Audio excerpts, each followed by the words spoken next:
குயில் ஆடாத மயில் நானாக இருந்தேனே. பூவோடு வரும் காற்றாக என்னை நீ சேர தெளிந்தேனே.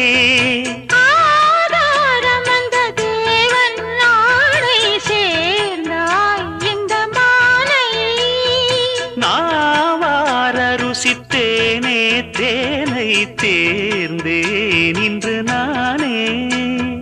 வந்த துணையே வந்து அணையே, அந்த முள்ள சந்திரனை சொந்தம் கொண்ட சுந்தரியே. சாமி கிட்ட சொல்லி வச்சு சேர்ந்தது இந்த செல்ல கிளியே. இந்த பூமியுள்ள காலம் மட்டும் வாழும் இந்த அன்பு